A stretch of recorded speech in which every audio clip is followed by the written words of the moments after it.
కుప్పం మండలంలో నారా భువనేశ్వరి పై పాల్యం గ్రామం దత్తత కార్యక్రమంలో భాగంగా పైపాల్యం చేరుకున్న నారా భువనేశ్వరి పండుగ వాతావరణంలో భువనేశ్వరికి ఘనంగా స్వాగతం పలికిన పైపాల్యం గ్రామస్తులు.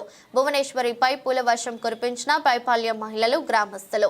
పైపాల్యం మహిళలతో ముఖాముఖి కార్యక్రమంలో నారా భువనేశ్వరి మాట్లాడుతూ పైపాల్యం గ్రామ ప్రజలకు, తెలుగు మహిళలకు, నా ఆడబిడ్డలకు అంటూ హృదయపూర్వక నమస్కారాలు తెలిపారు. గత వైసీపీ పాలనలో అనేక అరాచకాలతో విసిగిపోయిన మీరు 2024 ఎన్నికల్లో టీడీపీకి ఓటు వేశారు. వైసీపీ పాలనలో ఒక గ్రామం కూడా అభివృద్ధి చెందలేదన్నారు. రాష్ట్రంలో నేడు కొలువు తీరిన కూటమి పాలనలో ఎవరు భయపడాల్సిన అవసరం లేదు. మీకు పూర్తి స్వేచ్ఛ, స్వాతంత్రం ఉంటుందని తెలిపారు. రాష్ట్ర ప్రజలంతా ఒకే తాటిపైకి వచ్చి కూటమి అభ్యర్థులకు ఓటు వేసి ప్రభుత్వాన్ని తీసుకువచ్చారు. చంద్రబాబు నాయకత్వం గురించి మీరందరికీ తెలుసు. వైసీపీ ప్రభుత్వం గత 5 ఏళ్లుగా పేదల పొట్ట కొట్టింది. చంద్రబాబు ప్రజలకు ముఖ్యమైనవన్నీ అందిస్తారు.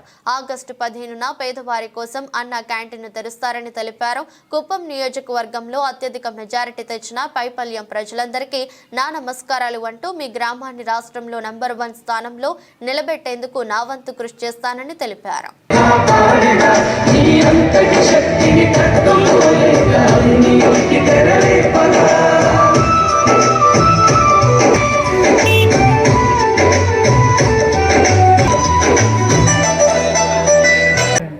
ఎందుకు వేశారు? ఎందుకంటే ప్రతి ఒక్కళ్ళు బాధ్యతలు ఈ వైసీపీ ప్రభుత్వం గురించి.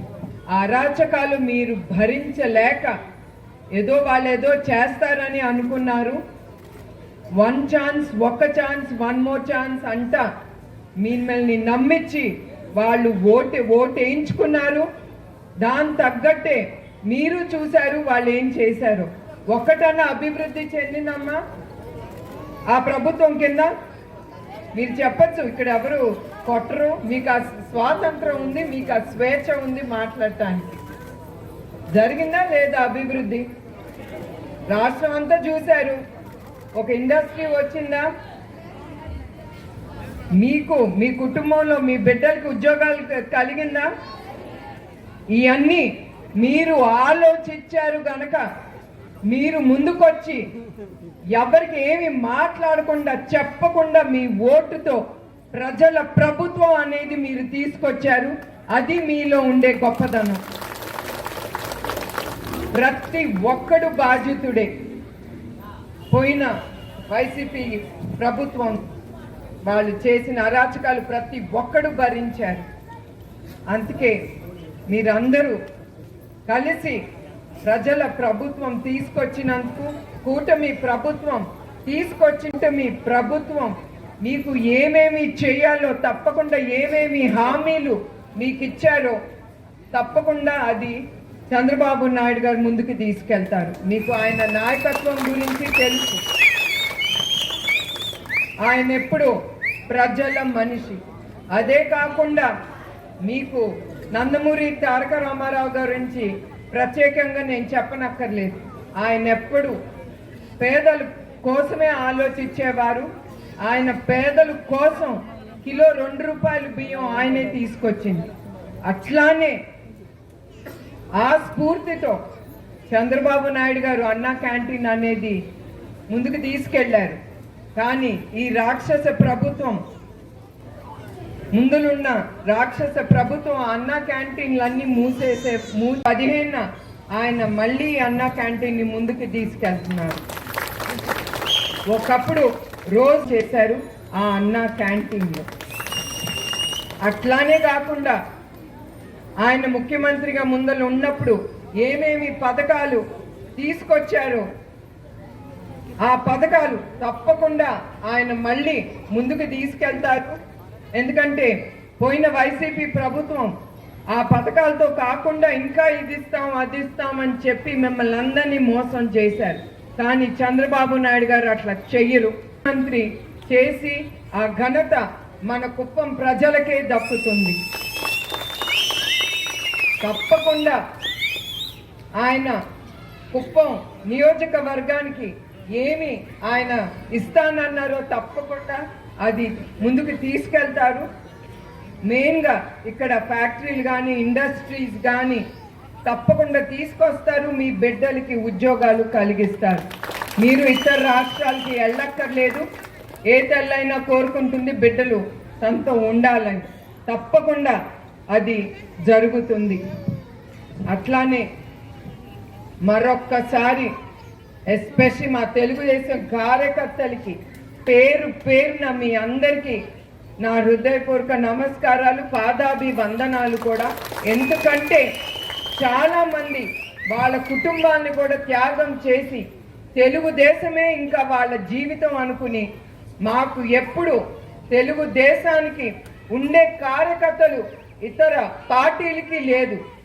అంత గట్టిగా మీరందరూ ప్రతిసారి మన పార్టీ కోసం ఎన్నిసార్లు మనం పవర్లో లేకపోయినా కూడా కార్యకర్తలే ఎప్పుడు టీడీపీలో ఆ జెండా మోసింది. లీడర్లు ఉన్నా లేకపోయినా కూడా మన కార్యకర్తలు కదలలేదు పార్టీ నుంచి. ఆ గొప్పతనం వాళ్ళ గురించి నేను ఎప్పుడు మర్చిపోలేను. ఎస్పెషల్లీ మిమ్మల్ని చూస్తే, కార్యకర్తలు అంటే స్త్రీని చూస్తే నాకు ఒకటే గుర్తుకొస్తుంది, హంసవేణి బంగారుపాలెంలో ఆ అమ్మ ఇట్లానే మీలానే గ్రామంలో బ్రతికేది. వాళ్ళ లీడర్కి వెళ్ళి చెప్పింది, మా పంపులో నీళ్లు రావట్లేదు, అంతే తను చేసింది, ఇంకేమీ చేయలేదు. అట్లాంటి ఆ అమ్మాయిని వైసీపీ ఈ లీడర్లు పట్టుకుని ఆ అమ్మాయి 2 కళ్ళు తీసేశారు. అట్లా ఈ వైసీపీ పరిపాలనకి అట్లా చెప్పుకోవాలంటే ఎన్నో కథలు ఉండే.